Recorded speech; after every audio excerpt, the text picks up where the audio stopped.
അസ്സലാമു അലൈക്കും വറഹ്മത്തുള്ളാഹി അൽഹംദുലില്ലാഹി വസ്സലാത്തു വസ്സലാമു അലാ റസൂലില്ലാ. പഴയ കാലത്തൊക്കെ പറയാറുണ്ട്, നമ്മൾ നാവുകൊണ്ട് എന്താണോ പറയുന്നത് അത് നമുക്ക് സംഭവിക്കുമെന്നാണ്.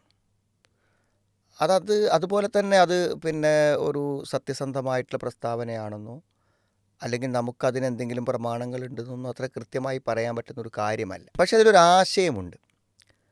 അതായത് പല സന്ദർഭങ്ങളിലും നമ്മളിങ്ങനെ നമ്മുടെ ഒരു അസംതൃപ്തിയെ നമ്മളിങ്ങനെ പറഞ്ഞുകൊണ്ടിരിക്കും. നമ്മുടെ മക്കളെപ്പറ്റി, ഭർത്താവിനെക്കുറിച്ച്, ഭാര്യയെക്കുറിച്ച്, നമ്മുടെ വിദ്യാർത്ഥികളെക്കുറിച്ച്, അയൽവാസിയെക്കുറിച്ച്, നമുക്കുണ്ടാകുന്ന ദുരനുഭവങ്ങളെയും അവരെക്കൊണ്ടുണ്ടാകുന്ന ബുദ്ധിമുട്ടുകളെയും നമ്മളിങ്ങനെ പറഞ്ഞുകൊണ്ടിരിക്കും. അപ്പോൾ ഒന്ന് വെറുതെ ആലോചിച്ച് നോക്ക് നിങ്ങൾ, ആ ബുദ്ധിമുട്ടുകളൊക്കെ അങ്ങനെ തന്നെ നമുക്ക് നിലനിന്ന് പോവുകയാണോ ചെയ്യണത്? അതൊന്നും പരിഹരിക്കപ്പെടാതെ സ്ഥിരമായി കിടക്കുകയാണോ ചെയ്യണത്?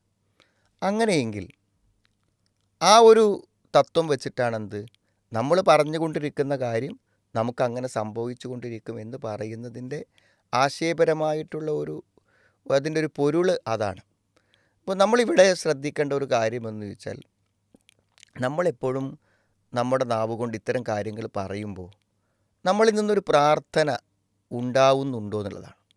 നിങ്ങൾ നിങ്ങളുടെ മക്കൾക്കെതിരെ പ്രാർത്ഥിക്കരുത് എന്ന് പറയണ്ടല്ലോ.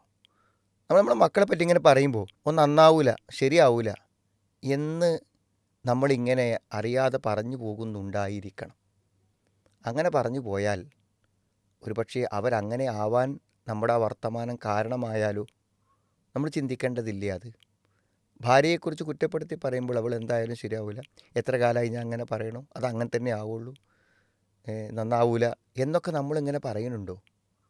തിരിച്ചും നമ്മൾ മാതാപിതാക്കളെപ്പറ്റി, സുഹൃത്തുക്കളെപ്പറ്റിയൊക്കെ നമ്മളങ്ങനെ പറഞ്ഞുകൊണ്ടിരിക്കുന്നുണ്ടോ? ഇതെന്തുകൊണ്ടാണ് സംഭവിക്കുന്നത് വെച്ചാൽ, നമ്മുടെ മനസ്സിൻ്റെ നിരാശ, നമ്മുടെ മനസ്സിൻ്റെ ടെൻഷൻ, ഇതിനൊക്കെ നമ്മൾ ഏതെങ്കിലും ഒരു പ്രതികളെ കണ്ടെത്താൻ വേണ്ടി ശ്രമിക്കുക എന്നുള്ളത് മനുഷ്യൻ്റെ ഒരു ഒരു ഒരു പ്രകൃതിയാണ്.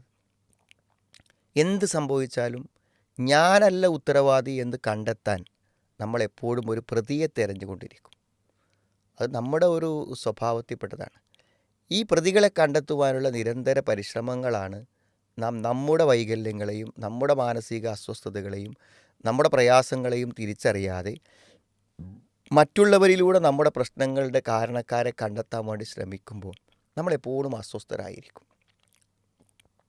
നമ്മൾ ഈ അസംതൃപ്തി ഇങ്ങനെ പറയുമ്പോൾ പറഞ്ഞ് നമ്മളൊരു അസംതൃപ്തിയിലേക്ക് പോവുകയാണ് ചെയ്യുന്നത്.